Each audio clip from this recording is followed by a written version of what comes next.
गुरुदेव आए हैं, मेरे गुरुदेव आए हैं। बोले गुरुदेव भगवान की जय हो, श्री व्यासदेव जी महाराज की जय हो।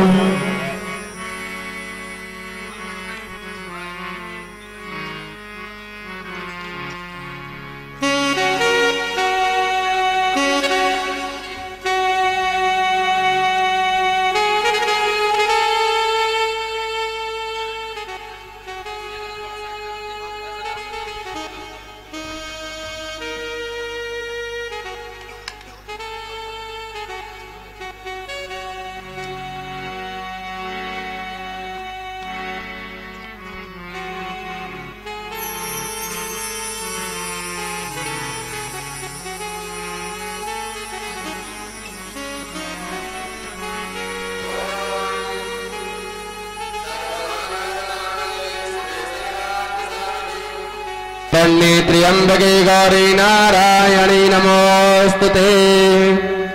सर्वस्वरूप सर्वेशे सर्वशक्ति समन्विते भयवस्त्राहिनो देवी दुर्गे देवी नमोस्तुते।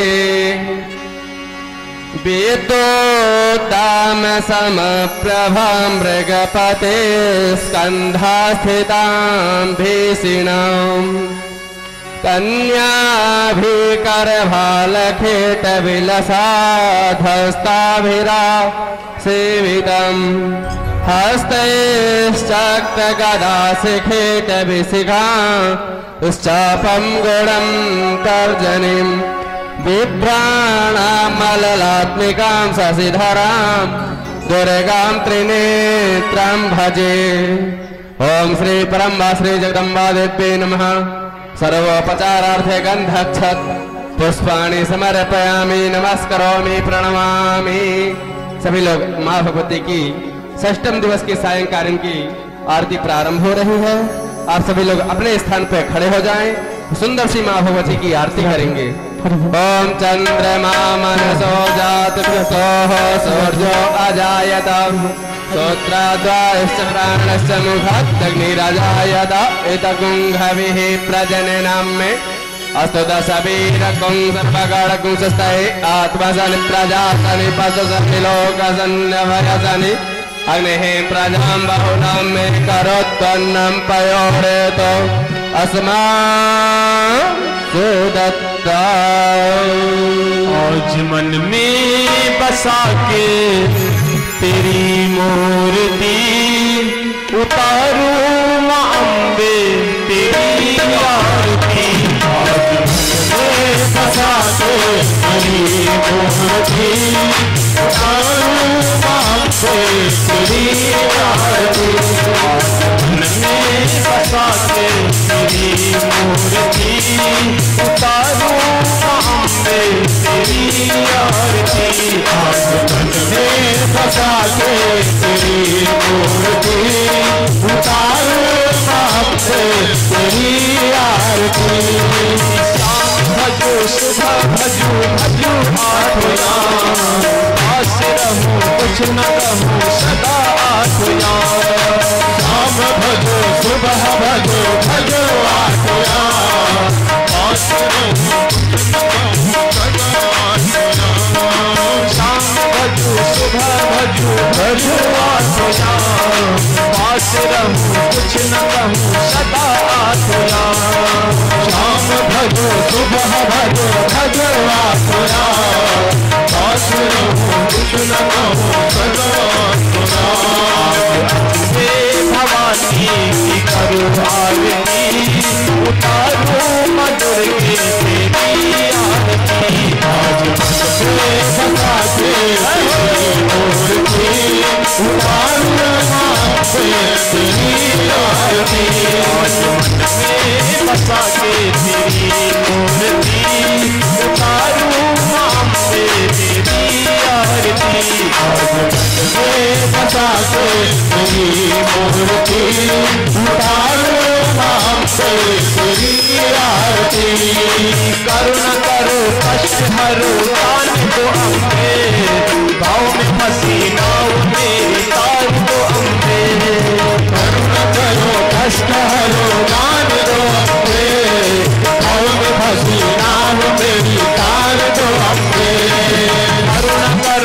कष्ट हरो ज्ञान दो अम्बे, भाव में फंसे नाव मेरी तार दो अम्बे।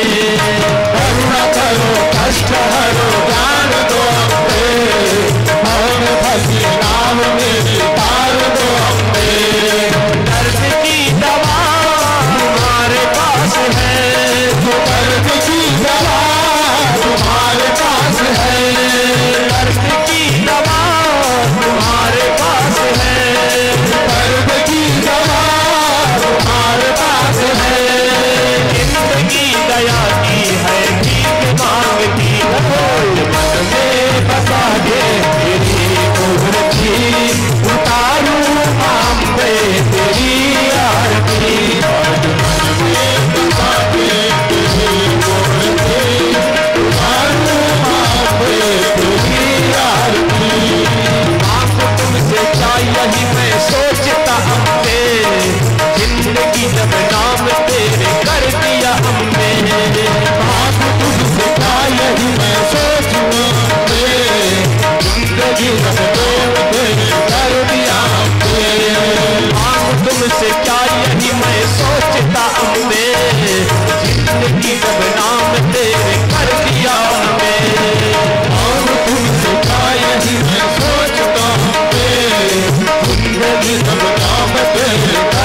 शुक्राचार्य जी ठाकरे ये उपस्थित है। दोस्तों, और यहाँ विशेष तौर पर उपस्थित हमारे परम स्नेही विजय भैया। दोस्तों, आज यहाँ आने का हमें जो सौभाग्य मिला, इसके लिए हम श्रद्धेय भागवताचार्य श्री नंदकिशोर जी मिश्रा इनका धन्यवाद करते हैं। और आपको सिर्फ एक संदेश देने आए हैं कि विश्व नायक, अखिल ब्रह्मांड के नायक भगवान श्री राम जी के भव्य मंदिर निर्माण हेतु 25 नवंबर 2018 रविवार के दिन विदर्भ की पावन धरती नागपुर में साधु संतों की भव्य हुंकार रैली होने वाली है, जहां पर विशेष मार्गदर्शन हेतु साध्वी ऋतंबरा जी हम सबको मार्गदर्शन देने आ रही है। तो समस्त राम भक्तों से, माताओं से ऐसा निवेदन है कि वे नागपुर के ईश्वर जी देशमुख शारीरिक शिक्षण महाविद्यालय, क्रीड़ा चौक, हनुमान नगर, नागपुर में पहुंचकर इस श्रीराम कार्य में अपना योगदान देंगे। और मैं रमन सर से निवेदन करता हूं कि वे अपने 2 शब्द यहां बताएंगे।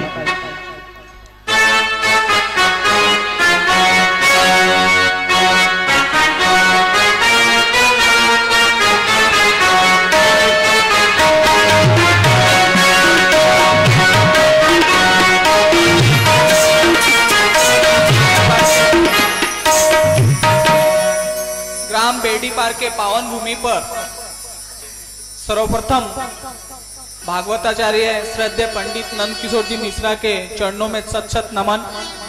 समस्त गोंदिया जिला विश्व हिंदू परिषद बजरंग दल की ओर से महाराज जी के चरणों में शत शत नमन। वैसे ही जैसे हमारे तालुका महामंत्री आदरणीय राज जी ने बताया ही है कि विश्व हिंदू परिषद और बजरंग दल का एवं साधु संतों के आह्वान पर 25 नवंबर को हुंकार रैली, जिसमें साध्वी ऋतंबरा जी खुद अपना आह्वान भगवान श्री राम जी के लिए करने आ रही हैं, हुंकार भरने आ रही हैं। तो आप समस्त हिंदू समाज धर्म प्रेमियों से मैं आह्वान करना चाहता हूं कि आप समस्त लोग वहां पर ज्यादा से ज्यादा संख्या में महिलाएं, पुरुष, बच्चे, बूढ़े एवं बुजुर्गगण सभी लोग वहां पहुंचे और भगवान श्री राम जी की भव्य मंदिर का अयोध्या में निर्माण हो, इसमें अपना भी योगदान दे। आदरणीय महाराज जी के चरणों में नमन करते हुए मैं आपको बताना चाहता हूं कि हमारे गोंदिया जिले का और खास करके तिरोड़ा तालुका के अंदर में हमारे क्षेत्र के गौरव के रूप में आदरणीय श्रद्धेय पंडित नंदकिशोर जी मिश्रा यहाँ जो समाज में, हिंदू समाज में जन जागृति का कार्य, आराध्यात्मक और जितने भी हमारे देवी देवताओं के प्रति उनका व्याख्यान होता है, जो हमारे नवयुवकों को, युवा साथियों को गलत रास्तों पे जो भटक जाते हैं या गलत रास्तों की तरफ प्रवृत्त होते हैं, उनसे बचाने का जो कार्य है, वो श्रद्धेय पंडित जी का कार्य है, बहुत ही योगनीय कार्य है। और समस्त बजरंग दल विश्व हिंदू परिषद इस कार्य के लिए पंडित जी को बहुत बहुत साधुवाद देता है और पंडित जी से ये विनंती करता है कि आपका ये कार्य धर्म जागरण का तो चल ही रहा है, इसके साथ साथ हमारे युवाओं में जो आपका संदेश जा रहा है, बेटी बचाओ बेटी पढ़ाओ, ये जो संदेश है, ये वास्तव में एक ऐसा संदेश है जो पंडित जी के व्याख्यानों के माध्यम से जा रहा है।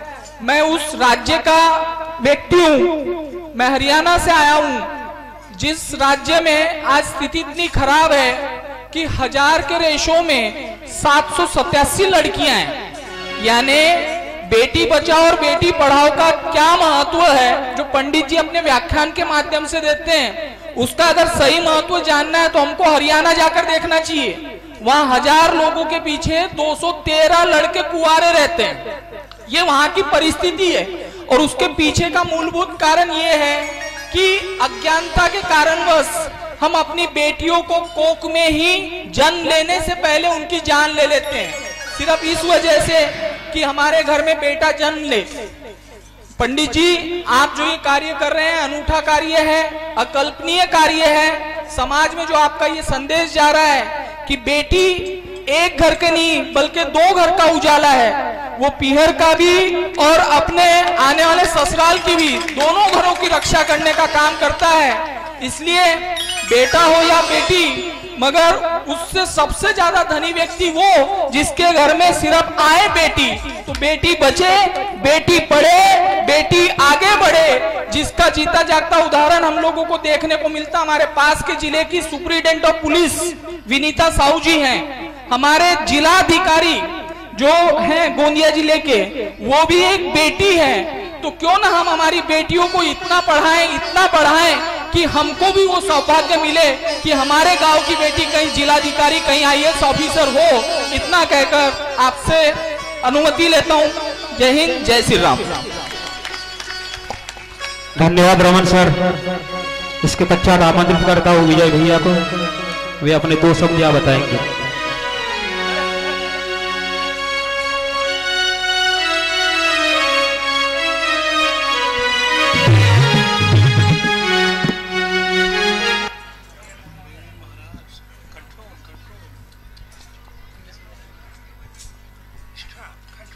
श्रीमद देवी भागवत जागरण निमित्त आयोजित भागवत इस कार्यक्रम के मुख्य रचयिता आदरणीय हमारे गुरुजी मिश्रा जी, इस भागवत का ग्रहण करने के लिए यहाँ उपस्थित सभी मेरे भाइयों बहनों, नसीब एक ऐसा शब्द है कि मनुष्य कितना भी संपन्न हो, धनवान हो, ताकतवान हो, बुद्धिमान हो, जब निराश होता है तो वो नसीब को याद करता है। और ये भागवत ग्रहण करने के लिए नसीब लगते हैं। खाड़ी पार यहाँ से 30 किलोमीटर दूर, परंतु आदरणीय हमारे पंडित जी, इनने हमें वहां पर आदेश किया कि ऐसा एक सामाजिक उत्थान के लिए हम कार्यक्रम आयोजित किया है और आपने आना चाहिए। मुझे बड़ी खुशी हुई और इसलिए मैं यहाँ आया। कार्यक्रम की रूपरेखा हमारे विश्व हिंदू परिषद के बहुत से अच्छे भाइयों ने बताई। मैं एक ही बात बताऊंगा कि महिला और उसका महत्व अब हमें समझने लगा है। यदि मां न हो घर में तो ममता का प्रभाव क्या होता है इसकी कल्पना नहीं मिलती। बहन न हो घर में तो प्यार क्या होता है इसकी कल्पना नहीं होती। पत्नी रोज झगड़ती होगी, फिर भी पत्नी घर में न हो तो घर की सफाई ये कभी नहीं होती। यानी हर जगह पर हमें एक महिला की आवश्यकता है। पिछला कुछ समय ऐसा गया कि हमने कहीं इन चीजों को अनदेखी की और लड़कियों का प्रमाण अभी हमारे भाई ने बताया कि इतना कम हो गया है कि कल ये नौबत आने वाली है कि इनको आपके सामने हाथ मैंने जोड़ करके खड़े होना पड़ेगा। पंडित जी ने मुझे बताया था कि महिला और बेटियां, इनके ऊपर अपन ने क्या करना चाहिए। वास्तविकता हर व्यक्ति की एक जवाबदारी है कि जमीन पर आने वाला प्रत्येक जीव यहाँ जीने का हकदार है। जब हम उस जीव को दे नहीं सकते जान, तो उसकी जान लेने का हमको कहीं अधिकार नहीं है। और इसलिए एक सामाजिक काम, अपना धर्म का भी काम है। इस काम में हम सब ने साथ देना चाहिए। पंडित जी ने बताया कि शुक्राचार्य जी आए और साथ में उनकी सेना आई। शुक्राचार्य बोले तो असुरों के देवता, अब साक्षात शुक्राचार्य बैठे हैं और उनके सामने मैं एक छोटी सी बात बताकर बात खत्म करता हूँ। एक सुबह का समय था, एक गांव का राजा सुबह भ्रमण पर गया कि मेरी प्रजा कैसी रहती है, मैं उस प्रजा को देखूं। तो 2 बंदे छोटे छोटे आपस में लड़ रहे थे। वो दोनों का आपस में झगड़ा इस बात से था कि एक बोले भगवान है और दूसरा बोले भगवान नहीं है।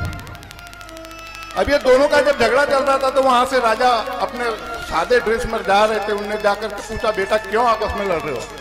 तो बोले बाबा जी बताइए। ये बोलता है बोले कि भगवान है और ये बोलता है बोले कि भगवान नहीं है, तब इसकी परीक्षा कैसे होगी? राजा ने बोला आप झगड़ा मत कीजिए, कल मैं इसका निर्णय दूंगा। बच्चे दोनों शांत हो गए। राजा अपने दरबार गए, अपने दरबार जाकर पूरे मंत्रियों को बुलवाया और सबको उनने एक सूचना दी कि इस सृष्टि पर भगवान है क्या, और है तो क्या करते हैं और क्या खाते हैं और कहाँ रहते हैं। ये 3 चीजों का मुझे उत्तर चाहिए। सारे मंत्री देश का भ्रमण करने निकले। 1 महीने के बाद सभी मंत्री वापस आने लगे। किसी भी मंत्री को ऐसा व्यक्ति नहीं मिला कि इन 3 प्रश्नों का उत्तर दे सके। तब एक मंत्री आखिर गांव के पास आए और निराश होकर कि राजा को हमने क्या बताना। तब वो राज दरबार के करीब जा रहे थे। किसान खेती में से पानी ले रहा था कुएं से, मोट से, और वो किसान के कुएं का पानी देख करके मंत्री जी ने सोचा कि डांट तो खाना ही है, चलो पानी पी लेते, नाश्ता कर लेते, फिर चलते। तो वो किसान के खेत में मंत्री जी गए, वहां बैठे, नाश्ता किया उनने और फिर चलने लगे। तब उस किसान को लगा कि यह साधारण व्यक्ति नहीं है, कि इतना बड़ा व्यक्ति मेरे यहाँ आकर पानी क्यों पी रहा है। तो उनने जाकर पूछा कि आप तो मंत्री जी हैं, आप मेरे छोटे से किसान के खेत में कैसे क्या है। तो उनने बताया कि हमारे राजा ने ऐसा ऐसा प्रश्न रखा है और उसका उत्तर देने वाला व्यक्ति खोजने के लिए मैं निकला हूं। किसान बोले चलो मैं आता हूं। बड़ा आश्चर्य हुआ मंत्री जी को कि इतना देश घूमने के बाद कोई नहीं मिला, और एक साधारण किसान बोले 3 प्रश्नों का उत्तर देने तैयार है। चलो बोले, आ गए दरबार में। राजा ने समस्त गांव को बताया, पूरे गांव के लोग जमा हुए और वहां पर आप जैसे बैठे ऐसी सभा लगी। राजा साहब अपने आसन पर बैठे, किसान साइड में, और फिर राजा ने पहला प्रश्न किया कि हे किसान, ये बताओ कि भगवान है तो वो खाते क्या है। तो उनने बताया कि राजा, भगवान का जो खाद्य है वो मनुष्य का अहंकार, घमंड, गर्व, उसकी जो बुराइयां हैं। तो बोले कैसे। बोले गर्व हो गया था राजा कंस को, उसका गर्व हरण किसने किया, कृष्ण ने किया। रावण को घमंड हो गया था कि मेरी सोने की लंका, पूरे विश्व में, दुनिया में सबसे बड़ा महान आदमी मैं हूं। तो उनके अहंकार को किसने निपटाया, भगवान राम ने। बोले भगवान यही करते हैं। राजा बोले चलो ठीक।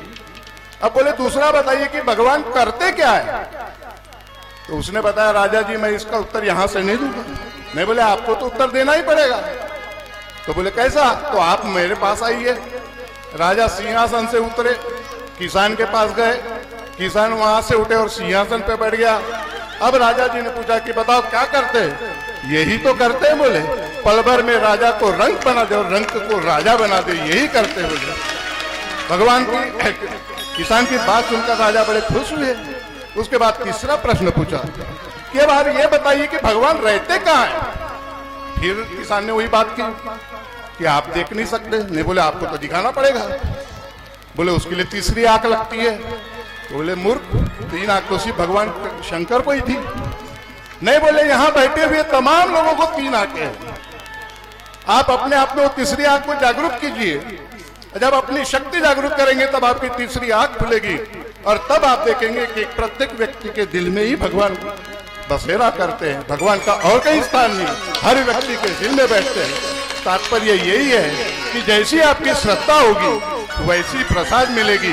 बहुत अच्छा कार्यक्रम है और इस पुण्य के कार्यक्रम में मुझे उपस्थित होने के लिए जो मौका मिला, इसलिए मैं आप सभी आयोजकों का मनपूर्वक अभिनंदन करता हूँ। और पाँव में जरा तकलीफ होने के कारण मैं थोड़ा लेट भी हुआ तो यहाँ चढ़ नहीं सका, इसलिए स्वामी जी से क्षमा चाहता हूँ। जय हिंद, जय महाराज। धन्यवाद विजय भैया। इस देवी पुराण में उपस्थित समस्त माताओं के लिए यही कहना चाहता हूँ कि फूल नहीं चिंगारी है, फूल नहीं चिंगारी है, हम भारत की नारी है। हमारे साथ हमारे गुरु, दैत्यों के गुरु, वो हमारे भी गुरु है। ऐसे शुक्राचार्य जी अपने 2 शब्द बताएंगे।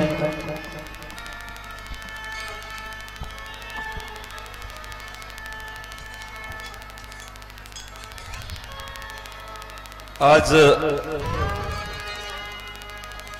बेरडीपार ग्राम में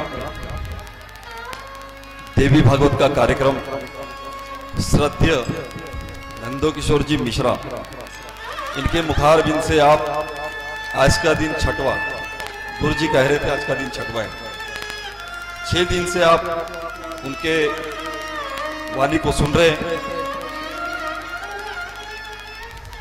मुझे गुरु जी का आदेश हुआ कि भी आज आपको बेरडीपार ग्राम में आना है।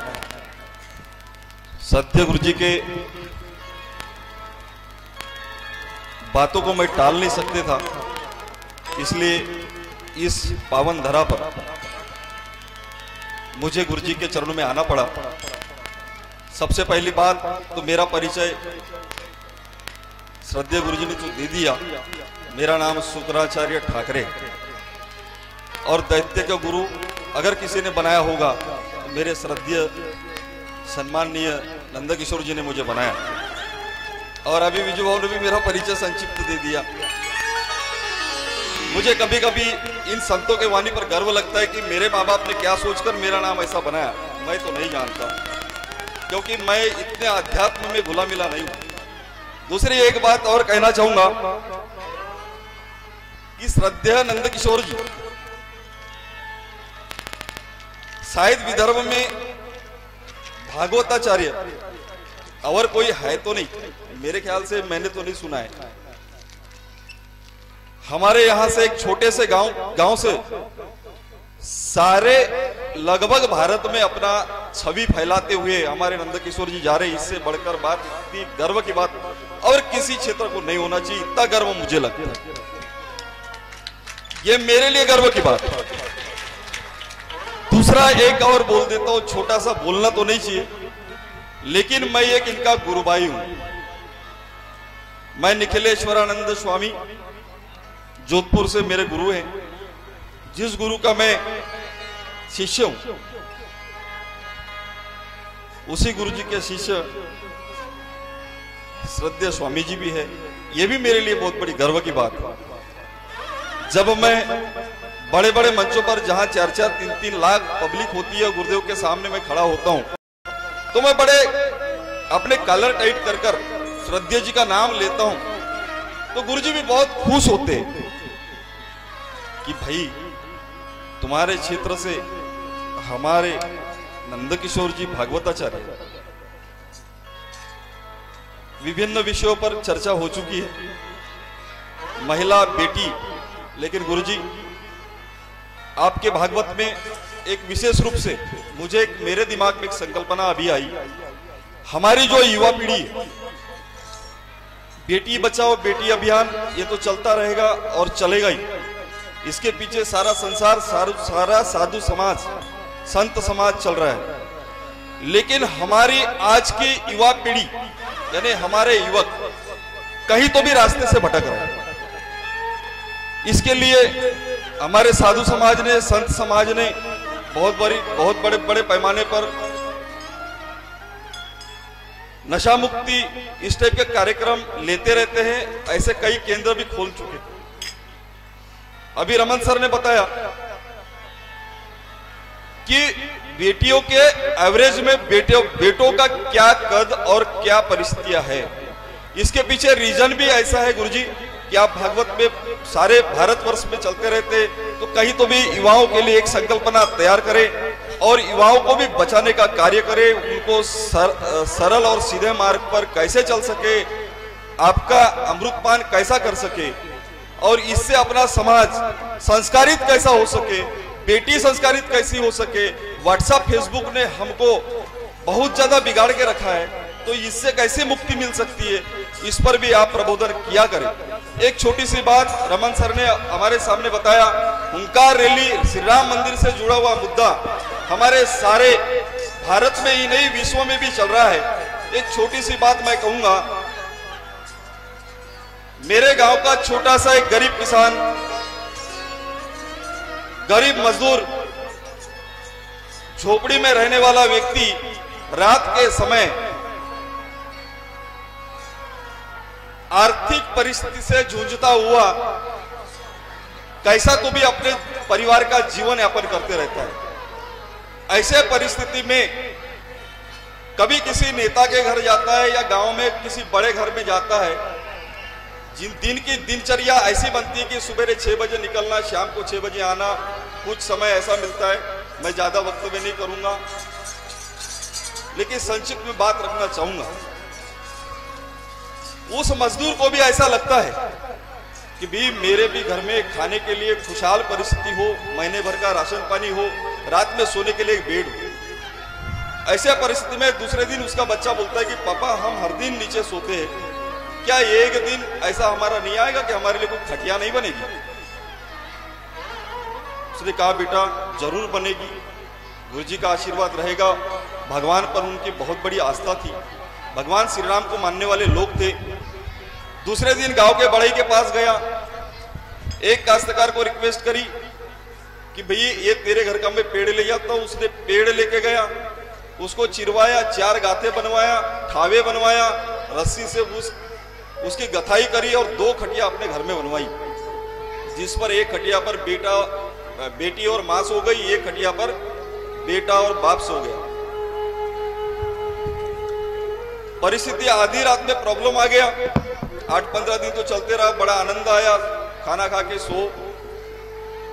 धीरे धीरे उस खटिया पर का आनंद खत्म होते चला। ऐसे परिस्थिति में आधी रात को फिर इधर टपकाना, ऐसी परिस्थितियां निर्माण हो गई। आधी रात से नींद उड़ना खत्म हो गया।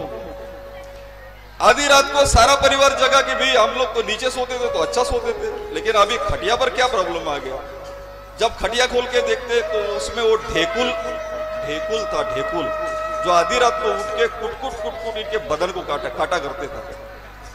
कहने का मतलब मित्रों एक ही बात है, नींद हमारी हिंदू समाज की आज इस तरह उठ चुकी है। देश हमारा, खटिया हमारी, जमीन हमारी, पेड़ हमारा, मिस्त्री हमारा, पैसा मेरा, करने वाला सब कुछ। आधी रात को ढेकुल का क्या काम है भाई? ये भारत भूमि मेरी, ये श्री राम जन्मभूमि मेरी, मंदिर मेरा, राम मेरा।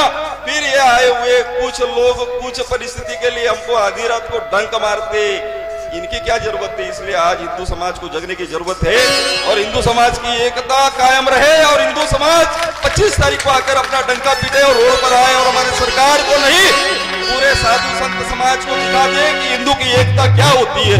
रोड पर हिंदू जब पहुंचता है उस समय पर परिस्थिति क्या बन सकती है। इतना कहकर मैं श्रद्धेय जय श्री राम जी के चरणों में अपनी वाणी को विराम देता हूं। जय श्री राम। धन्यवाद ठाकुर जी, आपने जो मार्गदर्शन किया इसके लिए धन्यवाद। एक साइड तो जो सनातन नहीं मिटा, जो सनातन नहीं मिटा रावण की ललकार से, जो सनातन नहीं मिटा कंस की हुंकार से, जो सनातन नहीं कटा बाबर की तलवार से, वो सनातन क्या कटेगा इन हिंदू विरोधी सरकार से। जय श्री राम। पुनश्च सभी श्रद्धानुभाव श्री राम भक्त से निवेदन है कि आने वाले 25 नवंबर रविवार को हम सभी लोग ट्रेन द्वारा नागपुर जा रहे हैं, जहां हमारे विश्व नायक प्रभु श्री राम जी का भव्य मंदिर निर्माण हेतु हुंकार एवं संकल्प लेना है। सभी से निवेदन है कि ज्यादा से ज्यादा संख्या में पहुंचकर इस हुंकार रैली को सफल बनाए और यथाशीघ्र श्री राम जी के भव्य मंदिर का निर्माण हो, यह संकल्प ले। जय श्री राम।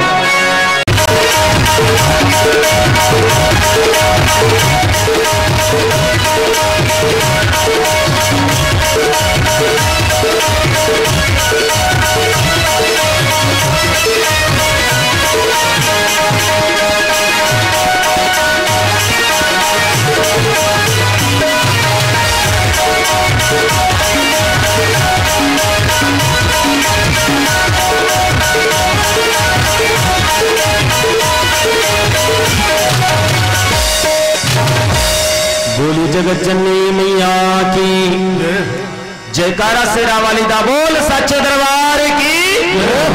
दोनों हाथ उठा करके सभी लोग जोर से, दोनों हाथ उठाने का मतलब जानते हैं ना? दोनों हाथ उठाने का मतलब हम मैया रानी तेरे दरबार में सरेंडर हो गए हैं। क्या हो गए? हाँ, हम सब कुछ तुम्हारे इसमें आ गए हैं माँ शेरा वाली। और ये माता चौक है, माता जी की गोद में हम बैठे हैं, है ना? किसकी गोद है ये माता जी का दरबार है। यहाँ पर ये पंढरीनाथ है, यहाँ पर रामेश्वर है, यहाँ पर राम जी भी है, श्याम जी भी है। और इस पावन वसुंधरा में विराजे आप सब है। और तीसरा नेत्र कहते ज्ञान की ज्योति, और ज्ञान की ज्योति कब क्यों लगी? एक बार क्या हुआ मालूम है, एक घर ना लाइट चली गई, लाइट रात के समय लाइट चली गई तो घर के लोग बोलने लगे अरे दिया लगाओ दिया लगाओ दिया लगाओ। तो सब लोग बोलते दिया लगाओ दिया लगाओ दिया लगाओ, लेकिन लगा कोई नहीं रहा है। अरे भैया दिया लगाओ बोलने से अंधकार दूर होगा क्या? तो वहां पर एक व्यक्ति आया, अरे बोले प्रकाश लगाओ प्रकाश लगाओ प्रकाश लगाओ। वहां से प्रकाश जा रहा था, बोले प्रकाश को बुला के लेके आओ, प्रकाश को लेके आओ। प्रकाश को लेके आए, अंधाला दूर ने, एक लड़के का नाम था दीपक। अरे दीपक को ले आओ दीपक को ले आओ दीपक को ले आए। अरे भैया ये नाम वाले दीपक से अंधकार दूर होने वाला है, अपनी बुद्धि लगाओ और कोई आ जाए दीपक प्रज्वलित कर ले तो अंधकार अपने आप दूर हो सकता है। इसलिए कहते हैं मस्त रहो मस्ती में आग लगे, राम नाम की भगवती के नाम की अपनी अलख ज्योति जगाओ और बेड़ी पर ग्राम में मां भगवती से प्रार्थना करो, हे शेरा वाली, हे जगत जननी मां, तुम आज पूरब में हो चाहे पश्चिम में हो, चाहे उत्तर में हो चाहे दक्षिण में हो, हे मां शेरा वाली। जैसे जानते हो किसी ने कहा था मुझसे गुरुदेव कि ये भारत सारे विश्व की भूमि का केंद्र बिंदु कहां है? सारे विश्व की केंद्र बिंदु कहां है? बिंदु सारे विश्व का। हमने कहा सारे विश्व का बिंदु कहां है? बेचारा कहां है? झट से गुरुदेव का याद आया। एक बात बताऊं, शुक्राचार्य जी ने जागा ना गुरु भाई है, तो हमारे गुरु जी का नाम भी वही है जो मेरा नाम है। जो नाम मेरे गुरुजी का है वो नाम भी क्यों सत्य के नहीं? श्रद्धेय गुरुदेव सतगुरुदेव नंद किशोर जी, और वही नाम का प्रभाव है। तो क्या कहें, वही नाम के प्रभाव से जी रहे चल रहे हैं और उन्हीं का गा रहे हैं। किसका? शेरा वाली का। तो क्या कहें, मस्त रहो मस्ती में आग लगे। तो हे मां शेरा वाली से प्रार्थना, केंद्र बिंदु कहां है? कभी कभी भूल जाता हूं थोड़ा सा ना। अभी कथा अलग है और व्यथा अलग है। कथा क्या है? हमारी जीवन की व्यथा एक कथा बन जाती है। जैसे चूने में कथा मिल जाता है तो मुंह में अगर चला जाता तो मूल देखो इनका पूरा लाली मेरे लाल की जित देखो, और लाली देखन में चली तो मैं भी हो गई। जयकारा शेरा वाली दा बोल सच्चे दरबार की। तो सारे विश्व का केंद्र कहां है? आपको बता दूं, बीच कहां है? पूछा गया मुझे बहुत सी जगह, कहां पर है? मैंने कहा भैया जहां आप बैठे हो ना वही बीच है, वही केंद्र है। विश्वास नहीं होता तो जाओ परीक्षा करने के लिए, तब तक मैं कथा करता हूं। जब से गए हैं तब से आएच नहीं है। बोले जगत जननी मैया की। जहां बैठे वही केंद्र बिंदु समझो। विश्व अथाह है, जहां से हमको ज्ञान मिल गया हमारा उद्धार हो गया समझ लो। तो शेरा वाली की गोद में हम सब बैठे हैं और शेरा वाली से आज क्या कहेंगे, मां तुम पूरब में हो चाहे पश्चिम में, चाहे उत्तर में हो चाहे दक्षिण में। ये बेरडी पार गांव में देवी महापुराण है, बेटियों की कथा है। आज रंग जमा दो बेरडी पार धाम में, जगदम्बा मैया की। श्री राधा श्री राधा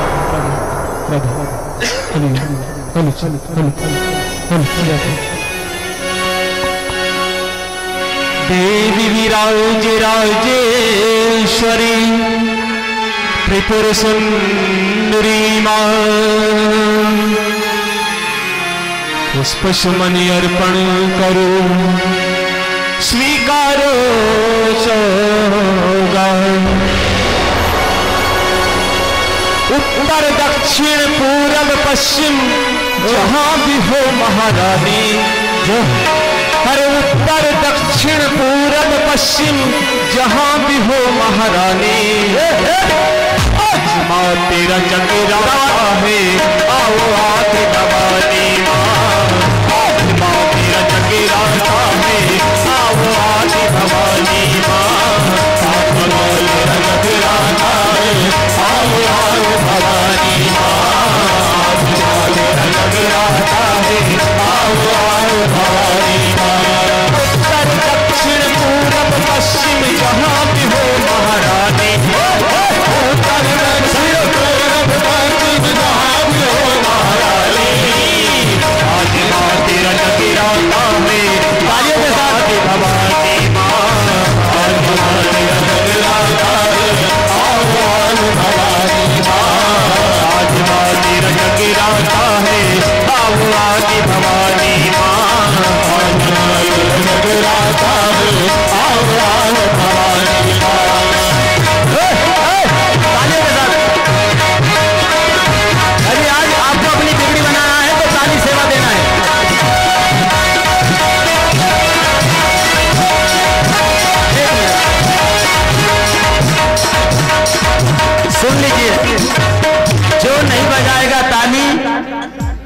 समझ लीजिए, जो बजाए ताली उनकी रहेगी जेब हमेशा भरी भरी। ध्यान से सुनना।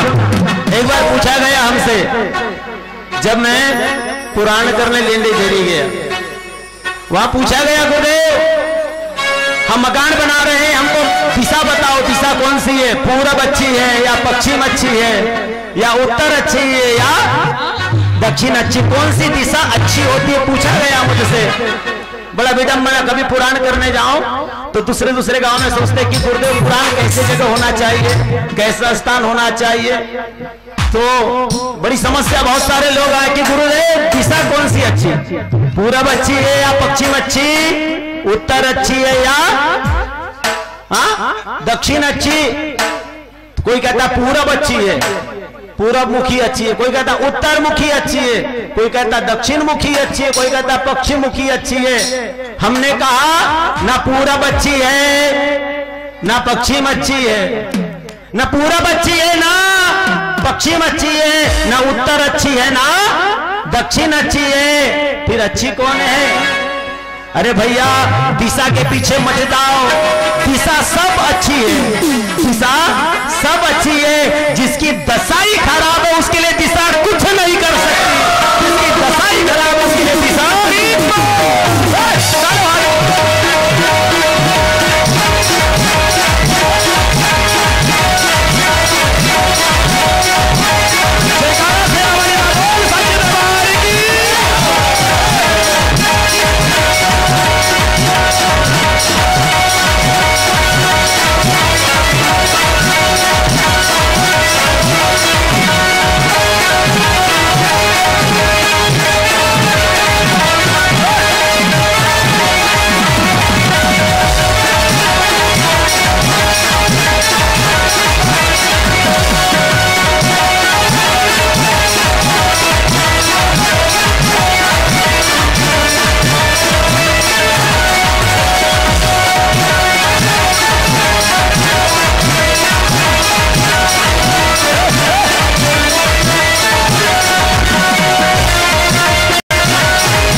सर्वभूतेषु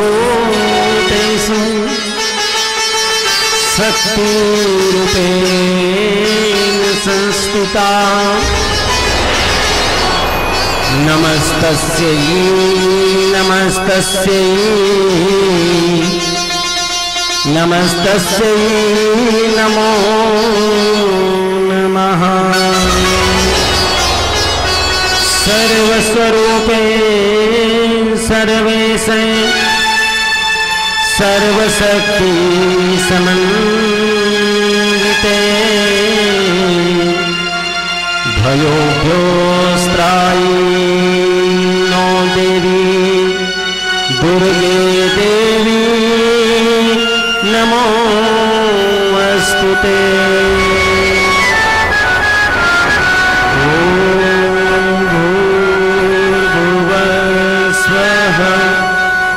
तत्सवितुर्वरेण्यं भर्गो देवस्य धीमहि धियो यो नः प्रचोदयात्।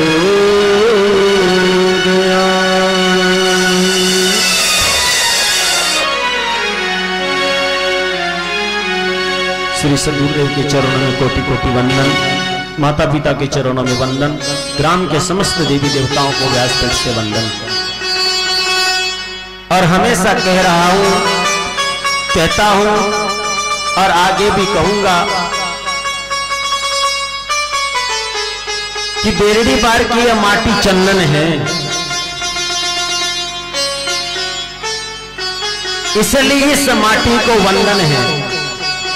बेरड़ी पार की यह वसुधा चंदन है, इस व्यास पीठ से इस भूमि को वंदन है। और मां शेरा वाली जगदम्बा की कथा श्रवण करने आए हुए सभी श्रद्धालुओं का व्यास पीठ से अभिनंदन है, अभिनंदन है, अभिनंदन है। इस देवी महापुराण को श्रवण करने के लिए पूरब से आए हैं, पश्चिम से आए हैं, उत्तर से आए और दक्षिण से आए हैं। पूरब से साले कस्सा लिंबा टोला से आए हैं, पूरा ग्रुप आया है वन का। 2 वर्ष लगातार कथा हुई, तीसरे साल की कथा का संकल्प करने के लिए पूरे आए। एक बार खड़े हो जाइए लिंबा टोला वाले, खड़े हो जाए, जितने आए लिंबा टोला के खड़े हो जाइए, एक बार वहीं से खड़े हो जाइए, जोरदार ताली बजा दीजिए इनके लिए। 2 साल कथा लगातार हुई, तीसरे साल इधर भी संकल्प लेने के लिए आए हैं।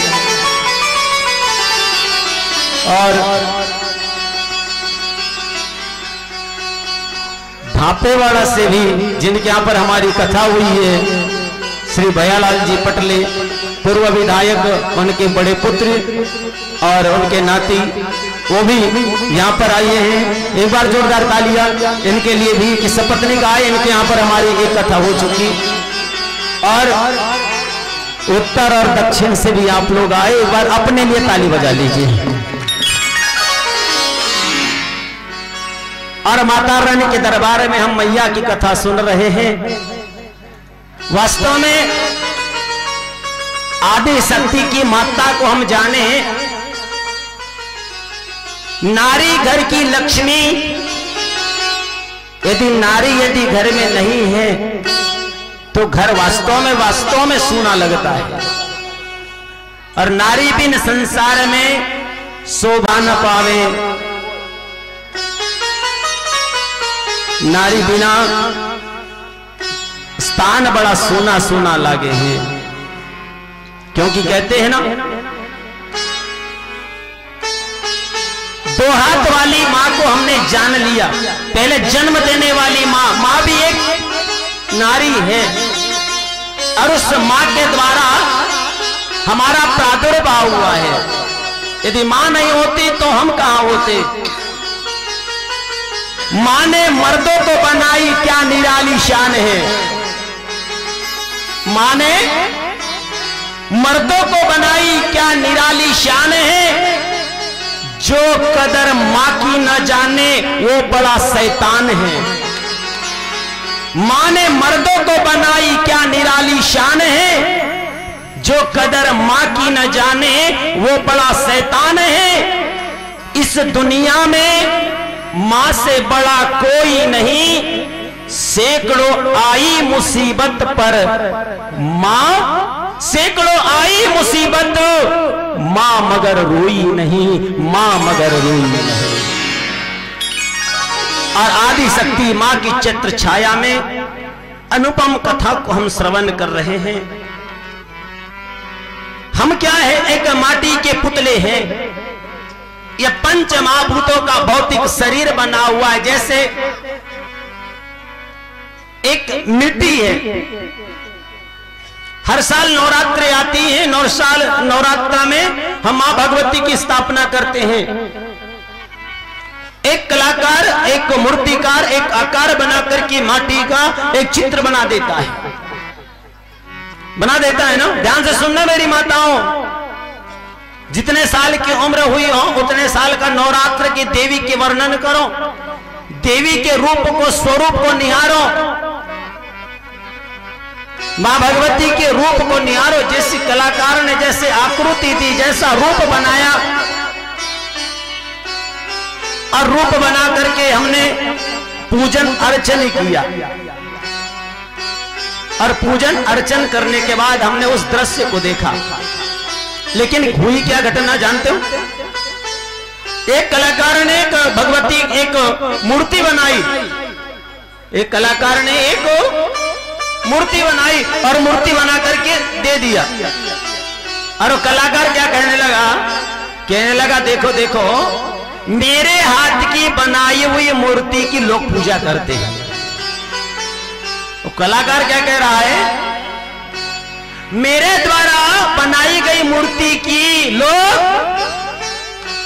क्या करते हैं? पूजा करते हैं। वो बड़ा गदगद हो जाता है। कौन? कलाकार, जिसने माटी से एक मूर्ति का निर्माण कर दिया। उसको अहंकार हो जाता है कि देखो मैंने बनाया इसलिए पूजा कर रहे, मैंने बनाया।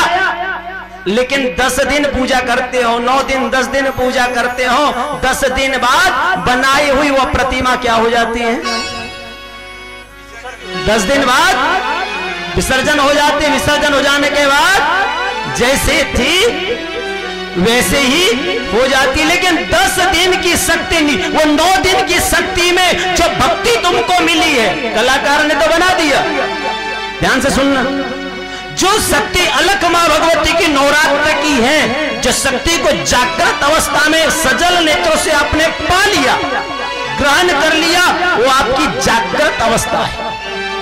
वो है आपकी, बोलो ना, वो क्या है? जागृत अवस्था। और उसको आपको पाने की क्षमता चाहिए, कुछ लेने की क्षमता चाहिए। कि उस माटी से हमने क्या सीखा? एक कलाकार ने मूर्ति बनाई, हमने 9 दिन तक पूजा अर्चना की, बड़ी पूजा करी। क्या उस दिन तक बड़ा नियम रखे? 9 दिन तक बड़ा नियम, बड़ा संयम, क्योंकि भगवती विराजी है। और बनाई किसकी? वो एक कलाकार की बनाई है। उसके लिए हमने क्या किया? 9 दिन तक बड़े नियम के साथ, बड़े संयम के साथ पूजा अर्चना करी। लेकिन 10वें दिन जैसे थे, बोलते क्यों नहीं? जैसे क्या परिवर्तन आया? हमने जैसे थे वैसे ही हो गए ना। लेकिन जीवन में सुधार हो, जीवन में उद्धार हो। नवरात्रा के समय ज्वाला बोते हैं बंधुओं, ज्वाला के समय नवरात्रा में हम ज्वाला बोते हैं। ज्वाला बोते हैं ना, ज्वाला से सीख लो। क्या सीख मिलती है हमको ज्वाले से? ज्वाला हमको क्या बताते हैं? ज्वाला जी हमें क्या बताती है? ज्वाला बोलते कि नहीं माता जी? अरे बताओ ना। नवरात्रा में ज्वाला होता है। ज्वाले का मतलब है का गेहूं का है, जौ का। हमारे इधर गेहूं का होता है ना, तो गेहूं हमको दिखाई देता है। ध्यान से सुनो, ज्वाला बोने का मतलब क्या है? जन्म मृत्यु जन्म। गेहूं हमको दिखाई देता है बंधुओं, लेकिन जब गेहूं हमको दिखाई देता है, उसे हमको बोना है, तो क्या करते हैं हम लोग? माटी के अंदर डाल देते हैं। दिखाई दे रहा था वो अब माटी में चला गया। दिखाई दे रहा था एक दिन नष्ट होना है। जो मोहनी सा जग सोहनिहारा,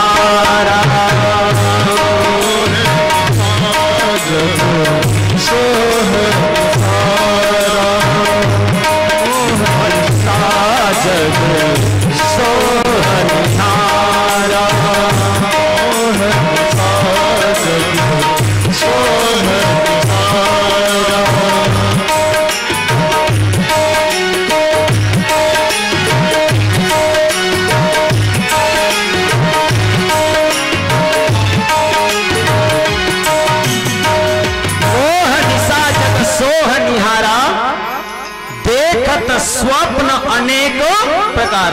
गेहूं हमको दिखाई दिया, बोने के लिए हमने जमीन में डाल दिया, वो क्या हो गया, जमीन में चला गया तो दिखाई दिया, माटी दिखाई दे रही है। एक दिखाई दे रहा है एक दिन नष्ट होने वाला, बोलते क्यों नहीं, नष्ट होने वाला है। अब नष्ट होने वाला है तो फिर बाद में गेहूं के अंकुर आती है, धीरे धीरे देखना अंकुर आने लगती है। जन्म मृत्यु जन्म, जो माटी का बना हुआ तो पहले क्या थी, माटी ही थी। एक कलाकार ने आकृति दी तो देवी का स्वरूप बन गया, मूर्ति का स्वरूप बन गया, लेकिन जब आखिरी में हुआ तो क्या हो गया, माटी ही हो गई। बंधुओं, जब तक शरीर में शक्ति है तब तक भक्ति कर लो। ये कब शरीर पंच महाभूतों का माटी में मिल जाएगा पता नहीं चलेगा। इसलिए कहते हैं माटी तोड़, ये चोला तोड़ माटी है रे, ये क्या है, ये चोला तोड़ माटी है रे। तो आप लोग भी बड़े भाव से, शक्ति है ना, किस किस को शक्ति है, हाथ खड़ा करो जरा। अरे एक मिनट, जीवित हो, हाथ हो तो फिर हाथ खड़ा करो। जो जीवित है, श्वास चल रही है और आदि शक्ति पराम्बा की वास्तव में शक्ति है तो हाथ खड़े करिए, और नहीं है तो फिर हाथ रहने दीजिए। बोले जगत जननी मैया की,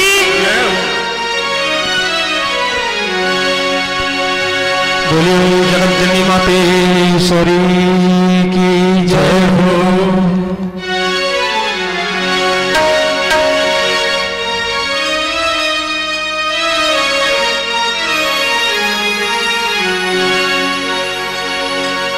अरे आए हंसते जावे और झन कर कर जी गुमान, और पाप पुण्य मिला कर दे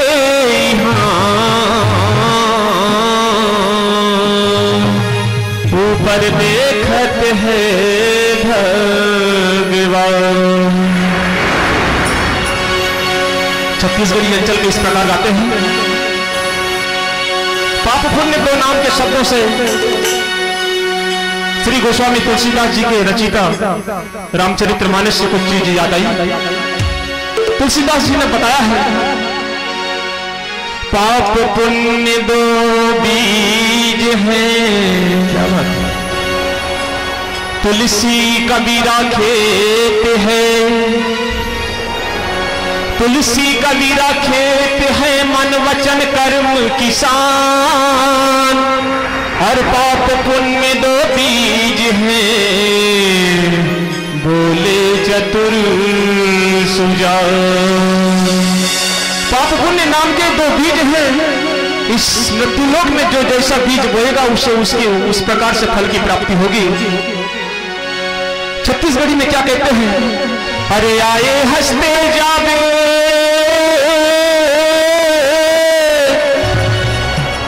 और झन कर कर जिगुमान, और पाप पुण्य ला कर दे ऊपर देखत है भगवान। अरे आना है अकेला, जाना है सबला अकेला, और ये सतरंगी दुनिया है संगी, और 2 दिन का लगा झमेला। हरी चोला तो माटी मेरे काया तो माटी है ना, चोला तो माटी काया तो माटी है ना, चोला तो माटी मेरे काया तो माटी है ना, चोला तो काया तो माटी है ना। हरि भजन लागा ले संगी,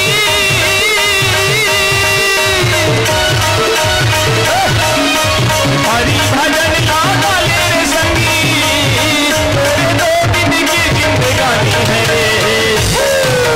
चोला तोर माटी है रे, काया तोर माटी है ना, चोला तोर माटी है रे, काया तोर माटी है ना, चोला तोर माटी है रे, काया तोर माटी है ना, चोला तोर माटी है रे, काया तोर माटी है ना। तालियों के साथ थोड़ा हाथ खड़े रखिए।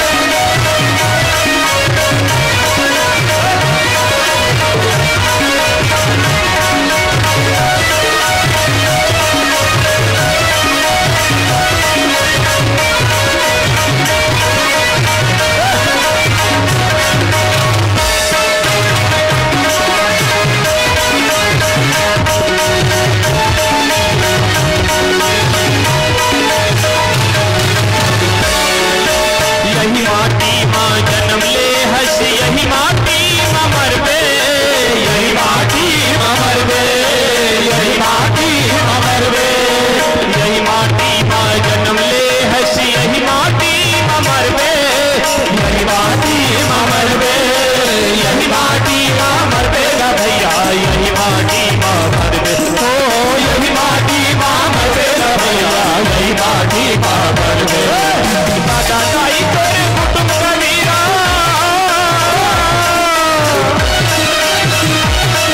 दादा दाई तेरे कुटुंब कबीरा, जिया से भर के साथे हरी चोला तोड़ माटी मेरे, काया तोड़ माटी मेरा, चोला तोड़ माटी मेरे, काया तोड़ माटी मेरा, चोला तोड़ माटी मेरे, काया तोड़ माटी मेरा, चोला तोड़ माटी मेरे, काया तोड़ माटी मेरा।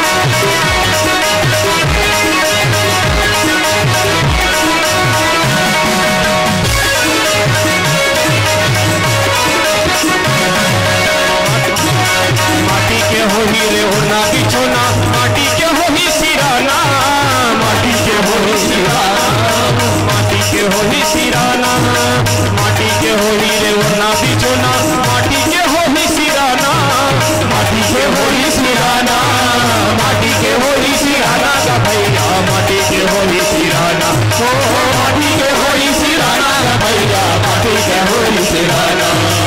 हरि भजन लागा ले रे संगी,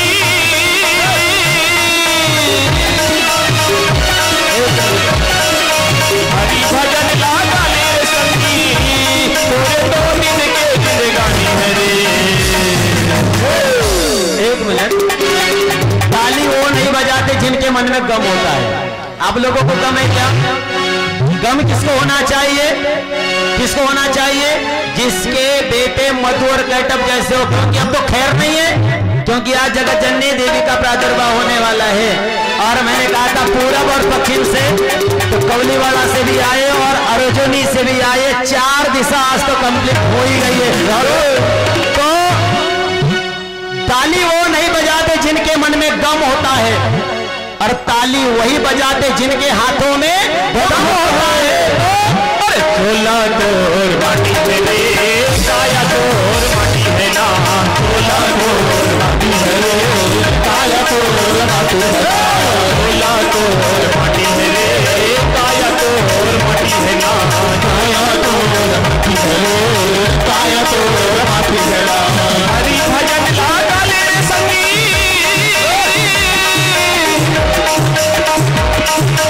राम भजन लागा ले संगी तेरे 2 दिन की जिंदगानी है रे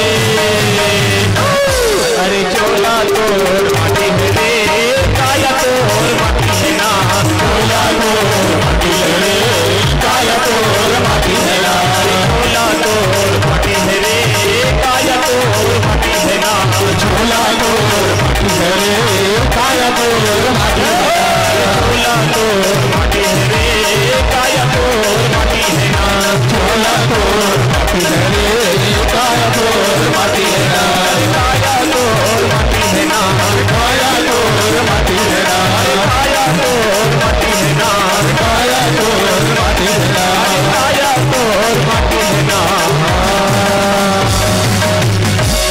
बोलिए जगत जननी मैया की जय।